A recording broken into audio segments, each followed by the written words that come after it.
Well, good afternoon, everyone. Welcome. This is Nature Echoes. This is for the Sunday, 19th of February, 2022, which it is while you're watching me. Now, this is very different, isn't it? Thank you for joining me this Sunday. I'm doing a pre-recording here as I'm in Dublin at the moment for a medical checkup, but I'm sure you're going to enjoy the show once it gets going. I don't have my studio gear with me. I'm just simply got my laptop there and using the laptop's own microphone and camera. I hope it's clear enough. And a week or so ago, I had a lovely chat with Dana O'Driscoll, and it was about a new book release. It's called The Sacred Actions Journal, Wheel of the Year. It's a journal for the Wheel of the Year. And it serves as a companion for the very successful book that Dana released, I think it was last year or 2 years ago. And this was Sacred Actions, Living the Wheel of the Year through Earth-Centered Sustainable Practices. Say that again. Sacred Actions, Living the Wheel of the Year through Earth-Centered Sustainable Practices.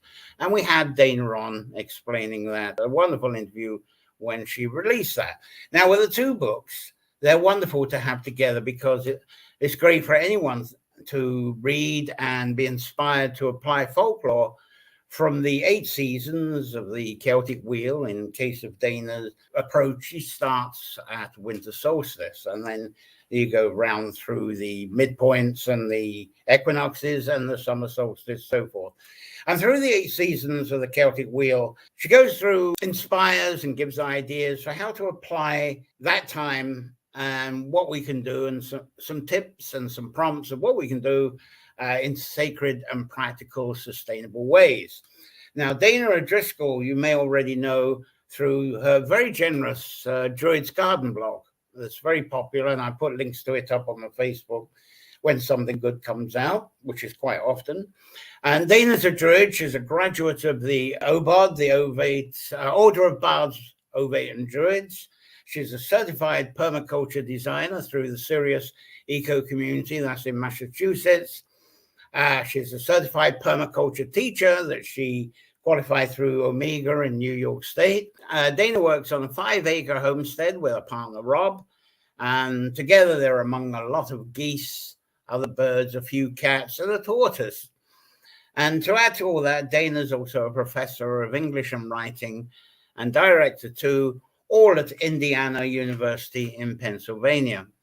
Now, Dana's also quite an artist, beautiful artist, including the designs of her tarot deck, a tarot of trees, and also a divination set that's called Blunt Spirit Oracle. So here I'm going to leave you for a while, and I've got pre-recorded conversation between Dana and myself, and we chat about her new journal, a new book release, a journal, and how you can use it, the Sacred Actions Journal as it is. So I'll introduce, this is Dana O'Driscoll, and it was wonderful. Apparently it happened to be her birthday on the day that we had the interview.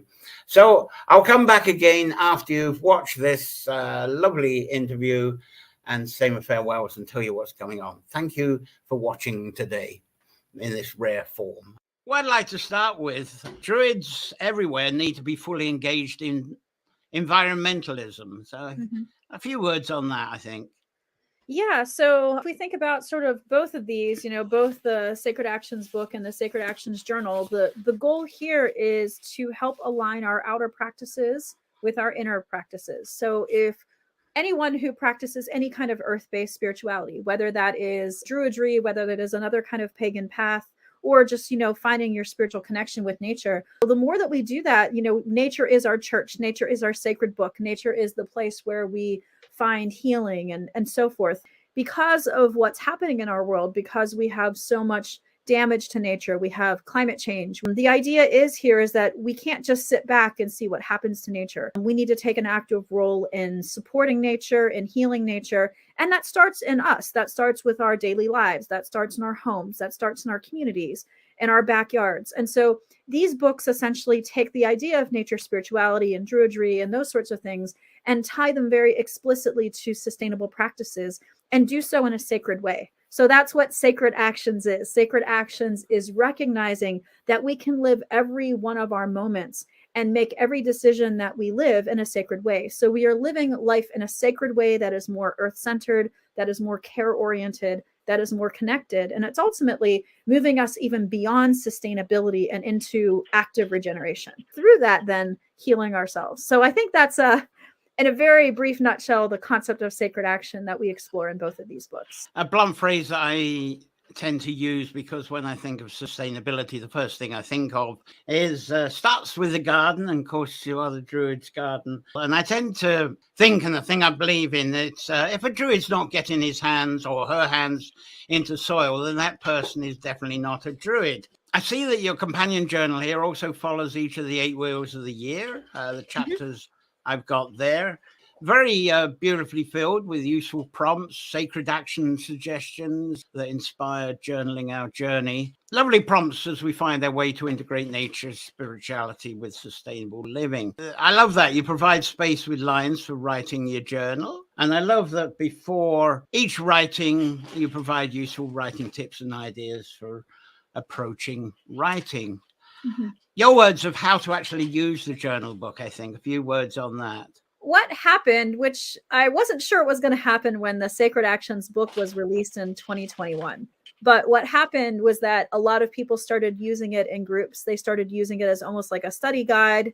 They would take the full wheel of the year to explore it. I actually was speaking with my publisher, and he's like, they got a lot of writing in here. Like, what if we actually created a companion for people to more actively engage with the book fully by creating a journal? And so that's what I did. And I think that I want to speak a little bit about why journaling and writing is so important. In my professional life, I'm a writing researcher and a writing professor. So I have all of this background in seeing what writing does for people. And we know that writing is incredibly transformative. It's one thing to experience something, and it's another thing to step back and to reflect on it. Writing allows us to create a personal history. It allows us to document, but it also actually generates knowledge. So as we write, we deepen our understanding. It also allows us to directly connect to the Awen, to the flow state. So there's all these benefits. And so by combining these sustainable practices with deep reflection and thinking about them through a regular journaling practice, we can really get at a really deep understanding.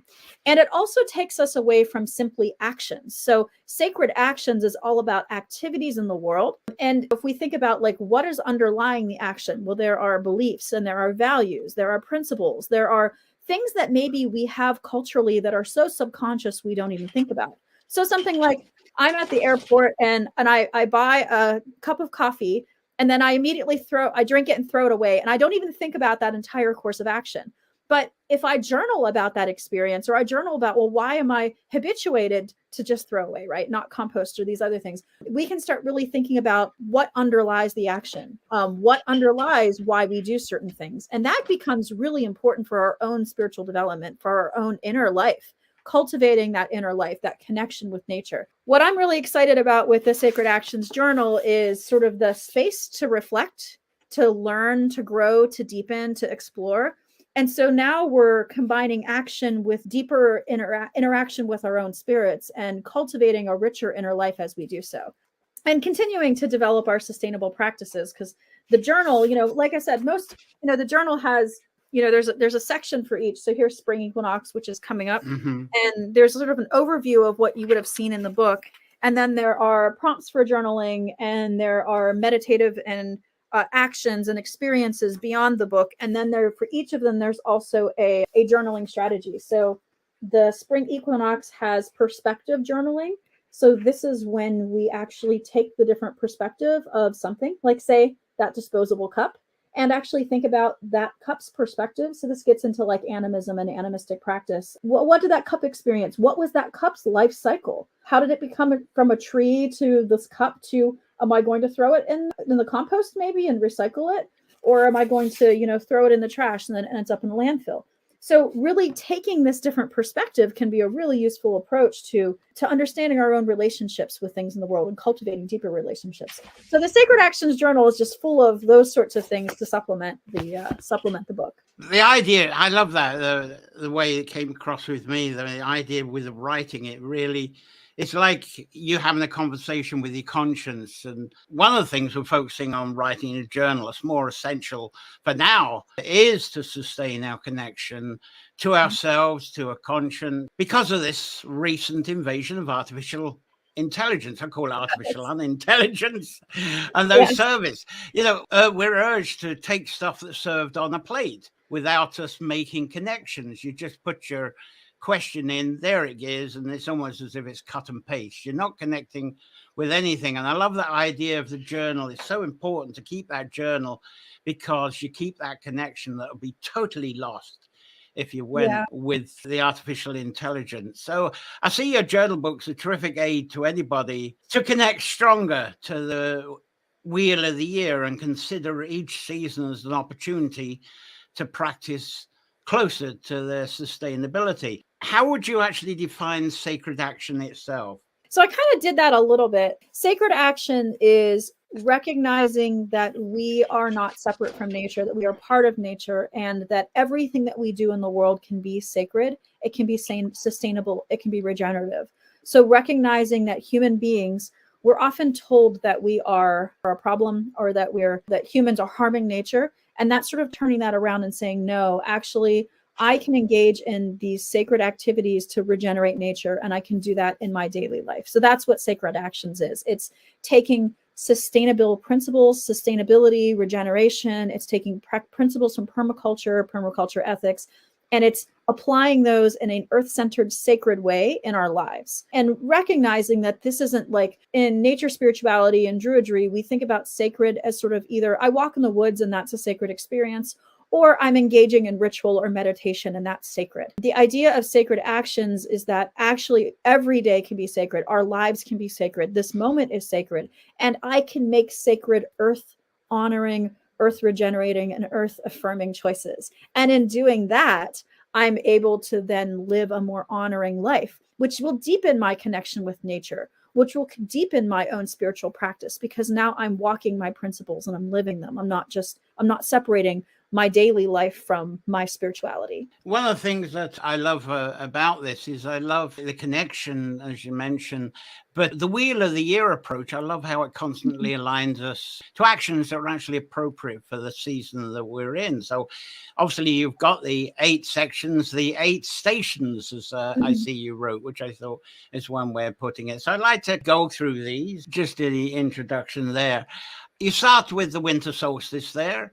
I tend to call that the grand conception time, and you state this as being a season of ethics of care, when we overcome the darkness, honor coming into light, and the seeds of hope being planted. Explain that a bit more. What I did is, when I was writing the original Sacred Actions book, I wanted to find a way that was sacred to present these different concepts. So I took what I considered to be 8 of the most important principles and that's what the Sacred Actions Wheel is, to take these 8 most important principles. They're sort of general themes, the different ways in which we can engage in this sacred sustainable action. So for the Wheel of the Year, I actually start at the winter solstice, at the darkest point of year, because if we think about what's happening now on the planet, we're kind of in that really dark place. Increasing effects of climate change. We're seeing world leaders engaged in a lot of talk and not a lot of action. Now we've had the pandemic, and it feels to a lot of people who care deeply about the land that we're not moving fast enough. And there's a lot of hopelessness. There's a lot of apathy. There's a lot of despair.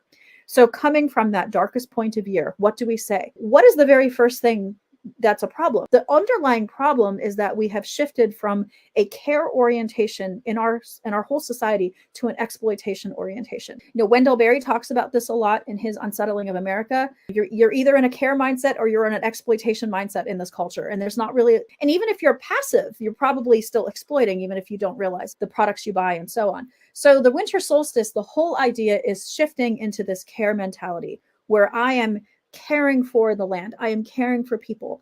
I am only taking what I need, and shifting myself from being somebody who takes to somebody who's saying, what can I give back? Also, there's all sorts of theories out there about why care is so important. But if we want to make these real transitions into regenerative living, into rebuilding our ecosystems, into preserving them, they have to be rooted in care. So in the Sacred Actions Journal and in Sacred Actions, we talk about care in 3 ways. These come from permaculture ethics. So earth care is the first one. Earth care is all about caring for the land. So I live in an area here in Western Pennsylvania in the United States that has like a lot of extractive activities. It's a lot of exploitation of the land. We have natural gas fracking. We have coal-fired power plants. We have nuclear-fired power plants. We have unsustainable logging. We have acid mine drainage polluting all of our streams. We have mountaintop removal. Like you name it, it's here. So what do? I go out and I care for the land. After the land has been logged, I go and I try to replant. I'm there and I'm healing. So that's earth care. I also try to live really sustainably and regenerate ecosystems in the land that we have here on our 5 acres. People care. If people aren't cared for, they can't care for the land. And we can see this in various societies where people, they're stripping the land bare of various things because they need it to survive. We have this here in the Appalachian Mountains. A sacred medicine here is the American ginseng. But unfortunately, I have never seen an American ginseng anywhere in these mountains, despite the fact that it used to be very abundant here. Why? There's a lot of poor people. They don't have a lot of care for the land, but they also are not being cared for. So they go out and harvest ginseng and sell it for a lot of money. If people had care in their lives, that they were being better cared for, they wouldn't be stripping the land. And the final ethic is fair share. So fair share is all about only taking what you need. If I go out and I harvest ginseng, I take only what I need for my own use. And I make sure that I'm limiting my use because I know this is a very limited resource and it's very sacred. Or maybe I don't take any at all until I've planted a bunch. People care, earth care, and fair share are the ways that we can really think about these principles. I was amazed, I suppose, the fracking in Pennsylvania. I suppose that's one thing that Ireland fears, and those conditions around you that you're kind of fighting with by doing your own example on your land. But I love the way how you suggest spending the time listening to the stories from others. You can go be very gloom and doom with what's going around you, but to me, there's the inspiration of the stories. And I love how you say, spend some time with the winter solstice and onwards, listening to stories and recognize how those stories of others move your own stories forward. Because when you're looking at environmental things going on, the one thing I find, if you listen to the stories, they're very informative. And I love the way you brought that up. And it kind of adds a kind of genre element on it, a bit of enthusiasm. Yes, I can do this. So I just love that bit that you do with that. Imog one here is the next one. A season of wisdom through oak knowledge and reskilling, where you consider entering into apprenticeship, use this time to get into some kind of apprenticeship, retune traditional skills and connect yourself with the crafts, as you're saying, for like building, repairing, repairing clothes, that type of thing. Perhaps skills that we haven't been passed on with. Yeah. So I think that, I wrote this before the major advent of AI, but I'll actually speak a little bit to the importance of reskilling in relationship to that. So in reskilling, the idea is that, and we're seeing this right now with AI, so this is a really good example. As industrialization has gone on, we've lost many of the traditional skills of our ancestors. Those traditional skills are really important because they allow us to be directly connected to the land and to gain from the land and to take care of our own needs. So there aren't many people these days who say make their own clothes from wool that they grow on their property, right? Or their sheep or from flax. And I'm not saying that we have to learn how to do all of these things, but what I am saying is that we can learn how to do 1 or 2 things. Maybe pick up wild food foraging, pick up a craft, learn how to mend your own clothes, because all of these traditional skills are very rooted in the local land. For example, if I go to the grocery store and I buy strawberries or, whatever I buy, strawberries grow in my region, right? I have no idea where that strawberry came from. It's probably here in the United States. It's probably from Mexico. I don't know the conditions under which it was grown. I don't know what was removed. So what of the land used to be there? Was that a forest? Was that an ecosystem that was destroyed? I have no way of knowing where those strawberries came from. But if I learn how to forage my own strawberries and then preserve those strawberries into jam or dehydrate them or whatever, I know exactly where the strawberries came from. I can cultivate that patch. Maybe it's a wild strawberry patch. Maybe it's one that I started in my garden. But there's an enormous difference in that experience. In one, it's a product I'm consuming from an unknown source, and I have to trust whatever the packaging says. But in the other, I know exactly what relationship I'm in. And that's true of everything. That's true of our clothing. That's true of our heat sources. That's true. There's all of these really interesting things that we can learn and grow. And cultivate skills. And particularly with the advent of AI, a lot of what AI is trying to do is say, oh, you don't actually need to know how to write or, compose music, or, it's sort of tackling a lot of these beautiful human skill sets that give us deep spiritual experiences that allow us to discover and learn. It gets back to some of what I was saying about learning. And we sort of, the more that we allow industrial civilization to do for us, the less empowered we are, but also the less sustainable we are, because we don't have a direct relationship to the land where that's coming from. So reskilling helps solve that problem. Yeah, you're saying the one thing that comes to me going back to the AI, I kind of relate that to, I really noticed this when I lived in the US, that people love chicken and they go to the supermarket and get breast of chicken. The whiter the breast, the better it is. They're looking for the whiter than white breast of chicken. And I thought, goodness, these people haven't had a clue, because if they kept hens, if they kept chickens, the one thing they would discover if they slaughter them, there's no white breast. And that's how I relate to the artificial intelligence, the risk of that disconnection that you just don't know. People don't know where it comes from. And I love the one thing in the section, I think it's towards the end, you also advise, consider how where you actually live determines what you learn. So you're actually learning according to the resources around where you live, not from another country. I think that's a very important thing.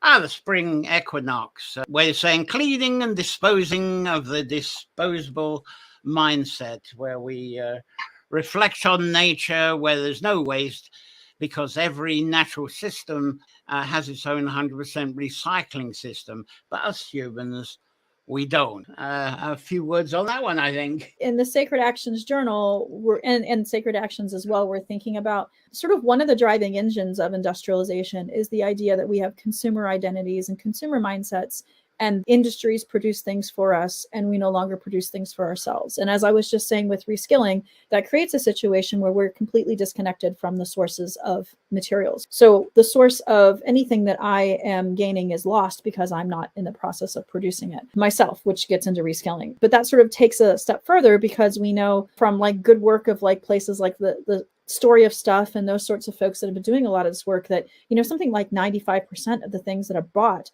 are going to be in a dumpster or consumed in 6 months. Industrial engines are driven this way. And that's really a lot of where we're seeing resource depletion. We're seeing deforestation. We're seeing rainforest deforestation. That is the demand for people continuing to buy products. Taking a step back from this and saying, okay, what can I do to change my relationship? How do I shift out of a consumer identity entirely? How do I recognize that consumer identities are something that are given to me, that are really just designed for me to engage in that sort of myth, that myth of progress and that myth of consumer identity. So a lot of what this chapter does is asks you sort of, especially in Sacred Actions Journal, to sort of reflect on some of those things. Like, how do we reflect on the term junk or waste? What does that mean? What is truly important in our lives? Do the thought experiment where if you were going to downsize to a tiny house or a 1-bedroom apartment or a studio apartment, what would you keep? What is actually important to you? Looking at your cultural conditioning. And of course, I already talked a little bit about perspective journaling, which is an extremely powerful writing technique to learn about and orient yourself to the perspective of things, other people, but also other objects in your life. So that's a little bit about the spring equinox. It's just such critical, important work. And it can be really joyful and fun to reduce that consumption and find ways of saving and growing and doing more for nature by taking less, basically. Certainly agree with you at the end of the mark. Certainly here, and probably where you are, that's when we put a lot of thought on what we can throw out and how can we downsize, how we can simplify. And it's amazing, I find, how much we throw out ends up being something that we might use in the garden for extra clutches, or so it's amazing what we put out. Fascinating. And of course, then we go on to the Bildner here. You've got actions in our homes, and I find that intriguing, because I tend to think of this time as a time of sowing the seeds. And I know that when we were talking about the Sacred Actions book, I was kind of thrown on Lunacy. When you started coming up about lawns. That was the last thing that I thought of, Lunacy and lawns. And then when I thought about it, it's the one thing from our interview then that's really stuck, and you gave the history of lawns in the USA, and I found that was absolutely fascinating. So with this, you sort of threw a spanner at me with the idea of this time actions in our homes. I tend to think of it as to say sowing the seeds, getting plants out of the clutches, the stuff that we threw out in the end of March, and getting everything into the open ground. But you talk about how can we treat our homes as a more sacred space? And you do reflect on cooking, preparing food, how we heat our homes, how we go about cleaning our homes, what we actually use. And I thought it was fascinating, your references to consider your connection to the waterways, the water that goes through your home, and how you're distributing that and how you're using that. All of that I did find fascinating. Yeah, I saved the gardening and the lawns and all of that for Lunasa, which I'll explain why when we get to Lunasa. So yeah, focusing on the home. I think the other thing is, for where I live, there's actually a lot of emphasis on the home and on getting the home ready for the growing season, for the summer, this time of year, sort of spanning from spring equinox. So there's sort of a progression of, okay, we think about care, we start thinking about our skills. That's the dark, moving into the light half of the year, we're thinking about consumption and waste. So the next big area is the home. And, whenever I was writing these prompts in this section, we're really thinking about how do we deepen the work that was already done in the main Sacred Actions book by thinking about, like, what brings you joy in your home? What are you connected to? How do you bring moments of the sacred into everyday life? And really just connecting us. If you work, you spend part of your time at work, but most of the time you're usually spending at your home. So this can be in a major area for a sacred action. It can also be a major area because you have more control over your home often, like what you're bringing in, what you're bringing out, what your temperature is set at. If you own your home, things like insulation, putting trees, all of these things, you have a great deal of opportunity to do a lot of work, where in the broader world, I can't control what my town is doing to the forest, but I can certainly control what is happening in my own home. The other thing that I have in this for the Sacred Actions Journal is we're using mind mapping, free writing, and free association. Those get into not only sort of idea generation, again, things AI can't do, right, that we can do with writing, but also free writing, which is a wonderful meditative writing practice that we can actually use to write to learn and write to understand our way. These are really freeing, sort of idea generating. Like, what are the kinds of ideas I can generate if I just sit down and take 10 minutes to do it? So that's the writing practice for this. Well, from that is really summer solstice, and talking about sacred food and nourishment time. For me, summer solstice is picnic time. You've got the first fresh food, you've got the first salads, the quick growing stuff. But you're asking what food choices do we make at this time? Certainly it becomes an abundant foraging time. There's a lot of fresh greens. They haven't got too much chlorophyll. So it's amazing what we can add to our salads. And certainly the wild garlic is a popular thing. But I love how you talk about making our connection to focus on local foods and having a deeper gratitude with our relationship with food. And what food can you get locally? What food actually honors ancestors? The idea of deliberately making food with local resources, definitely spot on for that. And I think that's very much a summer thing. So this is another area that is extremely high impact when we're saying, a lot of things are maybe out of our control. If you live a certain place, maybe transportation isn't something you have a lot of control over. Maybe you live in a city and there's a lot of great public transportation. I live out in the country, and there would be no way for me there's certain things I can do. I can drive a high fuel efficiency car, but there's a lot of things that the systems that are in place are difficult. But food is one of the areas where you can make a tremendous impact because you are literally eating every day. And as time has gone on, I think this is an area that there have been a lot more choices. Like here in the United States, 20 years ago, there weren't that many farmers markets. Now there are enormous amounts of farmers markets, and even local supermarkets are much more likely to carry regional or local foods. And it's easier to get in touch with farmers. It's easier to learn how to grow something yourself. So I think it's a really good opportunity to really think about how do you give back. And, things like meat. Are you working with a farmer that's local, that's doing regenerative practices, or are you buying, you were talking about chicken, right? This material is really thinking about extending from that in Sacred Actions Journal, like what are healing foods for you? What kind of foods have you found on the wild? And it's really asking you to deepen your relationship with food. What is a care-based relationship with food? What does food look like when it is connected? Those sorts of things. The other thing that this chapter does is focus on the journaling strategy that is flow writing. So I was talking a little bit about this, and this is in my opinion, this is one of the most powerful experiences that we can have when we do journaling, when we do sacred work. And this could be creating art, this could be creating music, various kinds of movement. We can get into this thing called the flow state. Druids would know it as channeling the Awen, right? And this is where you get extremely connected to what you're doing. You lose track of time. You sort of get, like people call it, getting in the zone here. Like you get into this place where it's just you and the thing that you're creating. And writing practices are one wonderful way to do that. And so I talk about flow and the flow state here and how to get into it and some of the research that is on it to sort of cultivate that experience, so that not only are you deepening your spiritual practice, you're deepening your sustainable practice, but you're also having this amazing experience that has all these health benefits and that can really tie you really closely to your writing and to any other creative practices you're doing. So that's part of that chapter. It's lovely that you've got that growth of farmers markets where you are. It certainly has, even here in Ireland. But the fascinating thing is, like you were saying, is how you can now go into a supermarket and they've got the local foods. And the local growers around here, what they're actually saying, which is a nice surprise, is they love selling to the supermarkets because the supermarkets give them a good price. The supermarkets don't put much of a markup on them. So they're very happy about that. They say they can get that more from the supermarket than the farmer's market. But that's fascinating because obviously for the supermarket, it must be a loss leader. But I find that a fascinating transition. A lot of the meat people and the other suppliers, they say that's not worth it to the supermarkets. They really rob us. There was one lad who grows carrots. He grows an acre of carrots.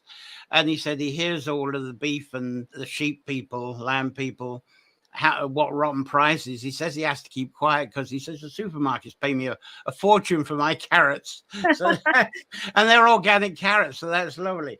Anyway, on to Lunasa. And it's not just lawns. I noticed you expanded a bit, certainly landscapes, gardens, and the wild tending as well as the lawn liberations, and how you focus on the first harvest, especially through your gardens. I love that, how to make your garden much more sacred. You're suggesting looking for community gardens, because I always think that's the thing, to get together with community gardens around the Imbolc time or even spring equinox to volunteer, because at this time, obviously community gardens are looking for help because this is a busy time.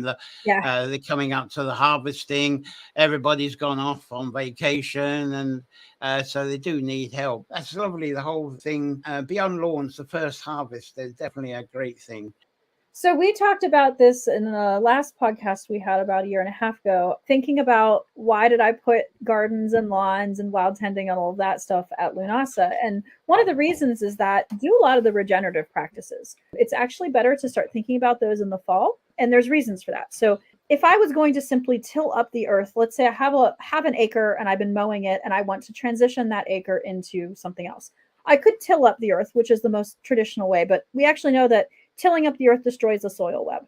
So you don't really want to start there. What you want to start is the year before, as the fall is coming, as you are thinking about, you're observing, where is the light hitting my land? How are the wind, like how are the summer conditions for growing? Where do I have the most light? Where do I have water running in? Those sorts of things. But also part of the reason I have it here is because then if you want to do more regenerative approaches to, say, liberating a lawn and turning it into a garden, we usually use sheet mulching techniques. So that's when you get the fall leaves. So you have a plan, you get all the fall leaves, and you can build a lot of soil.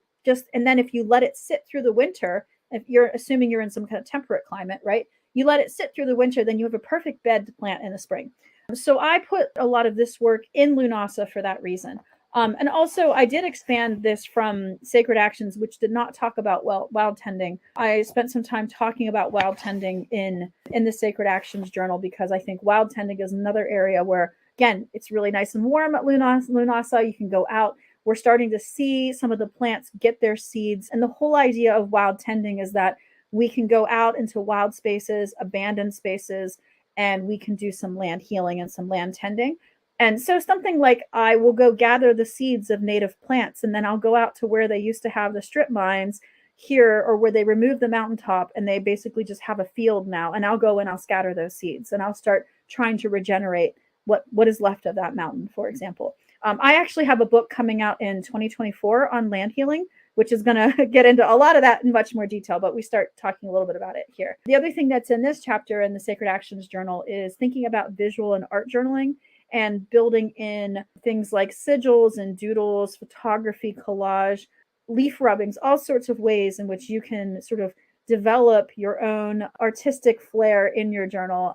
And you don't have to have like extremely like practice skill, anybody can do some stamps or some doodles. So I also talk about that in here. I'm glad you brought that up, because the one thing for each station, for each season, you do bring up prompts, suggestions, and so forth. The one thing I hadn't mentioned, and you just mentioned it there, is how you put these amazing sequence of writing techniques and suggestions with each of the seasons.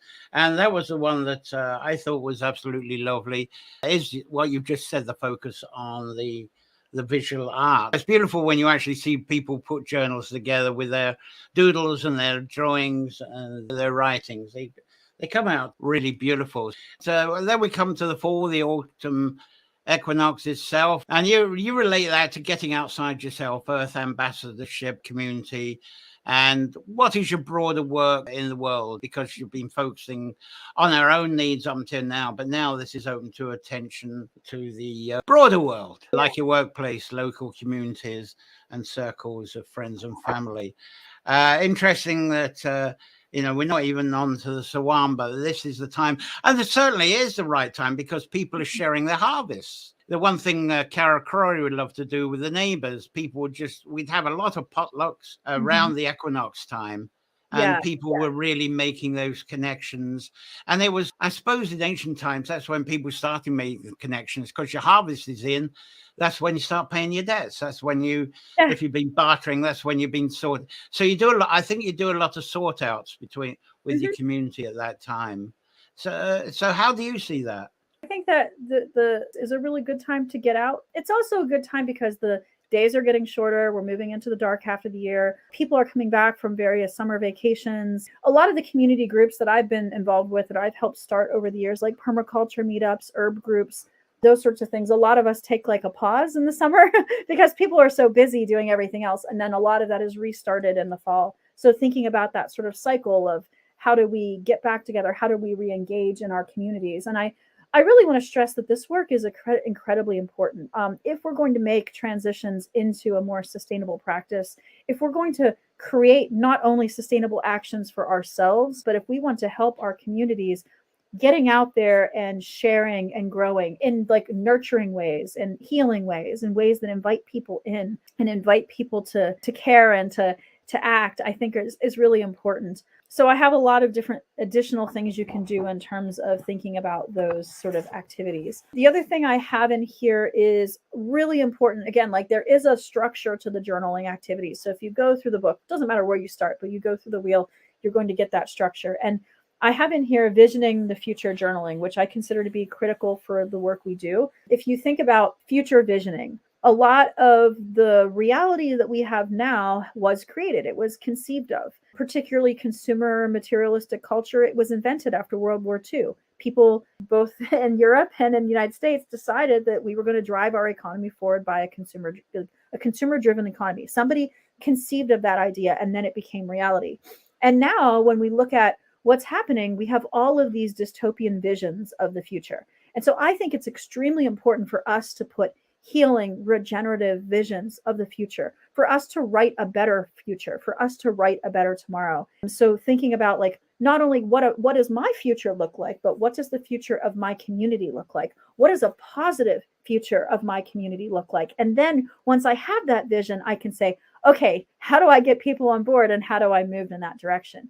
And so this is magic. This is a powerful magical act that we can do through writing, that we can do through storytelling, that we can do through art and music. And so that's why I have this particular strategy here. And I do think it's really, really critical for us to be thinking about that. And it's good to live in the moment, but it's also good to say, how can we reverse this damage and how can we live for a better future?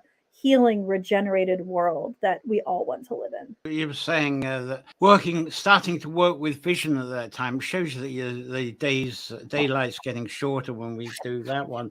But you're talking of community as well, and I'm going back to when we were talking about the lunas of the time joining the community gardens, because one of the things, and you pointed that out, is stepping up the thoughts of community recycling and composting. Again, that's definitely preparing for you're getting towards the Sawan for that one. So onto the Sawan it is. It's interesting. You put a focus on ritual tools, items, offerings, which I seem to be a little bit lean on, because I tend to always regard that as clearing debts, also a recycling time as well. It's because of the emptying of the old hearth and starting another hearth and distributing the embers from that. I suppose that comes into the idea of what you're saying, ritual tools, items and offerings. It's all sort of connected with that. So explain a bit more what you're thinking with ritual tools and offerings. Sure.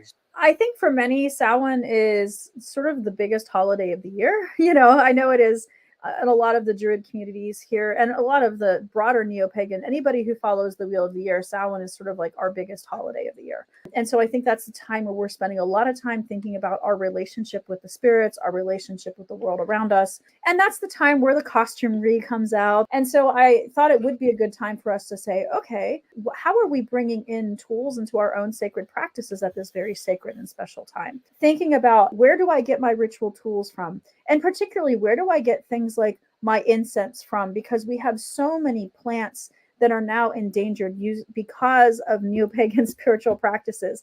If I can walk into every metaphysical shop and I can buy frankincense and I can buy dragon's blood and aloes wood and all of these things, white sage, all of these things that are becoming endangered, and many of these are now on the endangered species list, then we really have to say, well, what am I using and how am I using it? How can I look to my own land? How can I look to my ancestral traditions that maybe use things like mugwort, much more abundant, certainly part of my own ancestral traditions. So really thinking about our relationship to our tools and making sure that being a Druid or being a neo-pagan is not just another consumer identity, but that we're really being intentional in what we're using in our own spiritual practice and making sure that's not causing harm. But again, that's causing healing, that's causing regeneration. Part of this is gratitude practice. So what does your gratitude practice look like? What offerings are you making back to the land? If you're calling the directions constantly and asking them for energy, what are you giving back and how are you giving it back? And the other thing that I have in this chapter is reflection and pattern journaling. So again, if we're thinking about this as the end of a cycle, this is the end of the book, this is the end of the neo-pagan Wheel of the Year, looking through your journal for the year. What did you learn? How did you grow? What are the larger patterns you're seeing in your different journal entries? What have you accomplished? And sort of how does looking at this bigger picture help you determine your future? One of the things that you can do, and I talk about this at the end of the book, is you can take the whole journal and you can take, an afternoon or maybe a day or two and read through every entry and take notes and learn about yourself and learn about those practices. And then from there, that really can help you have sort of a larger holistic view of who you are, where you're going, and where you might go next as you start that new year. Going back as far as ritual items, it's wonderful about the reflections on your journal as well. And again, coming up with stories. But the one point I think you say in the journal is, what can we repurpose? And the thing that comes up with me, and I was thinking, do I get into rituals and so forth? One of the things, and it was really brought up, I'm so thrilled, especially in Leitrim, tradition that had sort of died and it fired up this year. And I was brought up with it when 5 years old, and that was from the guising to the gullishings to the mummers. And that is a whole repurposing ritual. You're using the straw from the harvest of one, but if you haven't got the straw, you're tearing up hessium from the sacks. You're using up all kinds of stuff that you're clearing out in order to make your costume. You're not actually doing like trick-or-treat and going down the store and getting your trick-or-treat costume. You're actually part of recycling from your harvest and to do your disguise. And it's all part of that transition and transformation. So it's lovely to think on that one. And that was huge here this year. And that goes right through to Christmas and beyond. Yeah. We have a tradition here from the Pennsylvania Dutch tradition that is, we actually do it at Imbolc, but you sort of start saving like bits of your harvest. And then you create this thing called a bootsamon. And then it's sort of like a magical scarecrow. We actually create it right around this time of year at Imbolc, but you're using all the materials that you've gleaned from your harvest of the last year. And then the bootsamon essentially becomes sort of a magical protective being for the year, protecting your crops, protecting your land, protecting your home. And you make offerings and there's all sorts of other pieces to it. And then you burn it at Samhain. And that's a practice that we do here, sort of regional to Pennsylvania. And it's sort of the same principle, but again, using the harvest and carrying it through to the next season. And, using those things that can go back to the land as spiritual tools and thinking about what can be recycled and used. Most vital thing of all is the Journal for Sacred Actions. Is it released yet? Yes. How do we get it? So you can actually, most major booksellers will carry it. And then if you go to my website, thedruidsgarden.com, you'll see a link to the Sacred Actions Journal and also to Sacred Actions. And then I have links for all of the different global distributors. So depending on where you are, you can get it from, Amazon or Barnes and Noble, Booktopia if you're in Australia and so on. So I have links. But if you just go to my website, thedruidsgarden.com, you can get it there. It's been lovely going through all of the 8 stations, the 8 seasons with you again, and how we can actually connect it with it through our journaling. Journaling, as I often say in nature folklore, is so essential. And funnily enough, it's something I tend to bring up after Lunacy in August. So it's great to go through that with you. So thanks very much for taking some time away on your birthday, Dana. That was a real treat for us. Look forward to having you again. What was the book that's coming out next year again?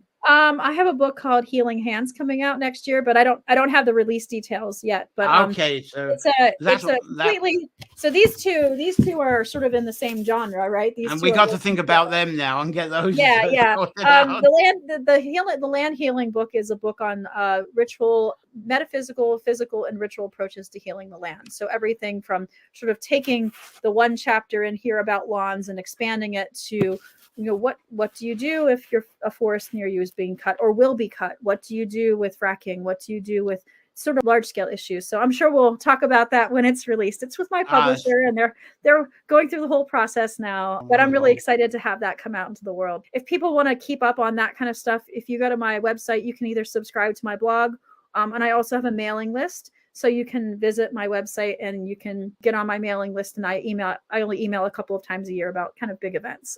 But yeah, looking forward to having that come out and really looking forward to seeing, how people use the Sacred Actions Journal in connection with Sacred Actions.